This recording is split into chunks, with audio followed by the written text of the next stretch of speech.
Are you willing to dream again? And are you willing to change the world? That's what we're going to look at the start of 2026. Are you willing to trust God? Are you willing to put your hope in Jesus?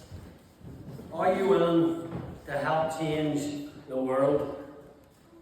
Boys and girls, what's this? A what? A phone? I love your accent. Yes, this is a phone. And this phone is amazing. Absolutely amazing. You can do lots and lots and lots and lots of things on this phone. Thousands of things. But what does it need to have for you to do thousands and thousands and thousands of things on it? Yeah? The internet? Yes, it needs connected to the right network. That's exactly what this phone needs.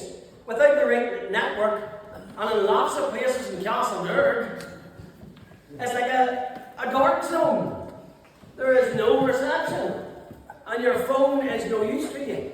If you were stranded in some of these lovely remote places in Castleberg, or up in this lane, or out in Kevindora, like I was a couple of years ago, and you've got no phone reception, it's about as much use as an Australian motorbike. No use to you whatsoever. Okay? If it's not connected, now it still looks powerful, it still looks lovely, but it can't do much. And the whole idea is that our dreams work exactly the same way. Dreams aren't just for kids. Why is it we think that only kids are allowed to dream? That everything started off, like the video showed us, everything started off so well as a kid. We dreamt all these big, wild dreams, but then we started to settle for less. We started just to accept the norm.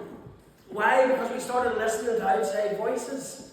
People next to us, putting us down, telling us that we're not good enough, telling us that we're not worthy enough, telling us that we don't look a certain way, we don't dress a certain way, we don't talk a certain way, we haven't got qualifications, we haven't got this. Oh, you haven't got that, you couldn't do that, there's no way you could do that. We start to listen to the noise around us. But dreams work the same way as that phone. Dreams need connection.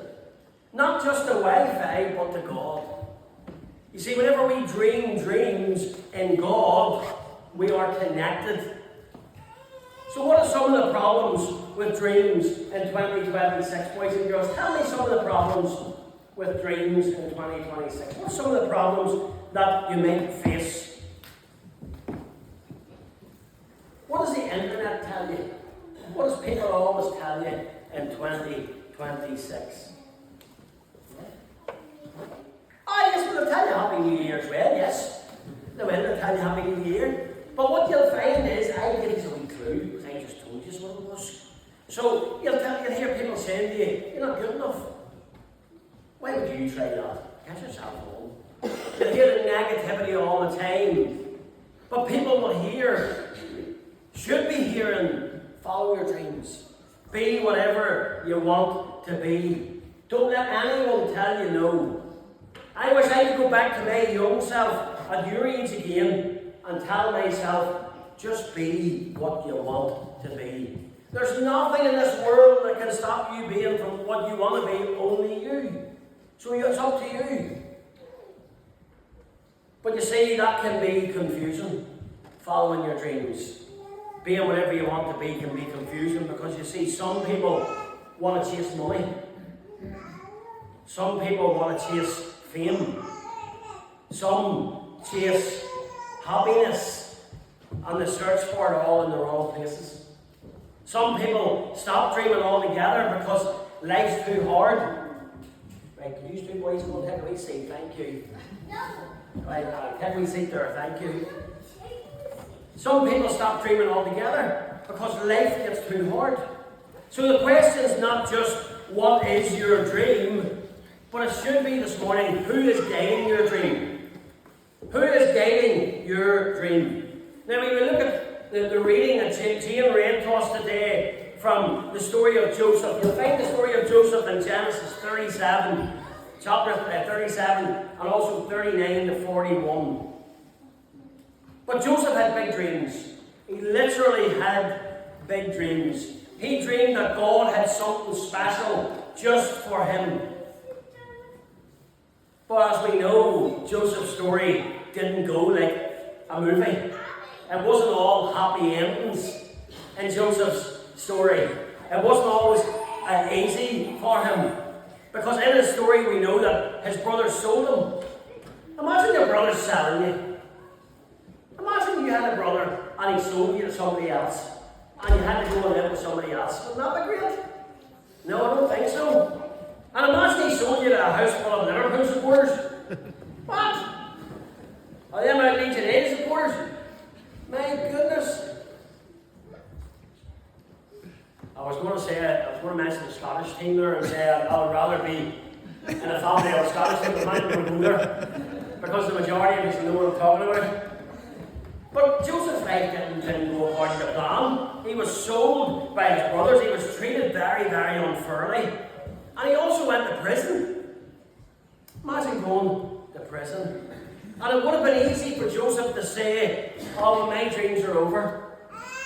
I knew this was a stupid idea to follow my dreams anyway in the first place. And you know, if we're honest, many of us would have given up if we had been in Joseph's shoes. But Joseph didn't give up. What did he do? He stayed connected to God. And years later, not just next week or the week after, but years later, his dreams were not only fulfilled, they were used to save other people's lives.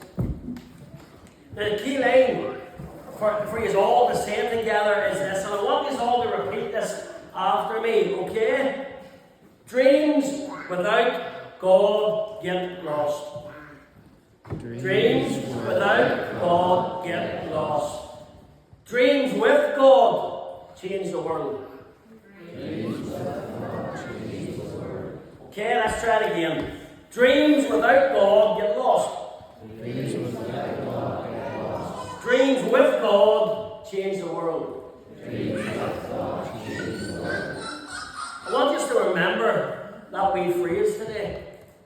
If you've got dreams here today, if you're watching online and you've got dreams, but you haven't got God, there's a fair chance those dreams will get lost. But if you've got dreams with God in your life, you have the possibility of changing the world, just like Joseph did in the sphere that he was in. 3 quick wee points that I want to look at this morning is this. God gives dreams to everybody. Doesn't matter if you're the youngest here or the oldest here.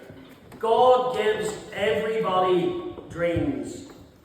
To children, your dreams might be about football or dancing or animals. Might be you want to do well at school or about even helping people. All brilliant.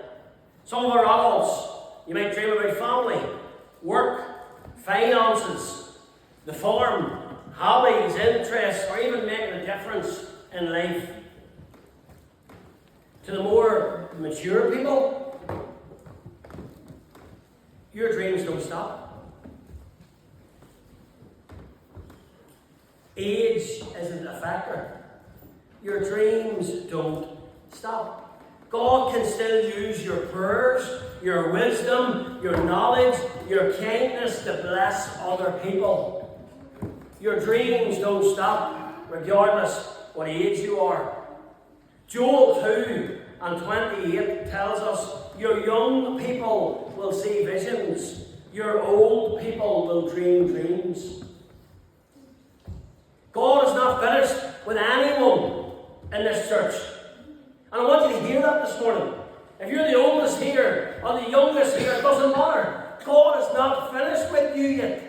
God still has a plan for your life. God still wants to use you to what? To change the world. Our video, to change the world. Second thing I want you to think about this morning is this. Dreams take time. Joseph had to wait years to finally realise his dreams. And he faced a lot of hard times and obstacles while he was waiting. But if your dream hasn't happened yet, doesn't mean God said no. It might mean God is saying, not yet. And the third thing I want you to remember is this: following Jesus should always come first. Jesus said, follow me. Matthew 4:19. He didn't say, follow your fame. Didn't say, follow your money. Didn't say, follow your comfort. Didn't say, follow your head or your heart, like the world tells you to do today. Jesus said, follow me. Because when we accept and follow Jesus, our dreams don't disappear. They get better direction. Who wants to dream again today? As we start 2026, are we going to, together as a church, are we going to dream again? No. As a circuit, are we going to start to dream again of some of the possibilities of what might happen when we put God back into the centre of things?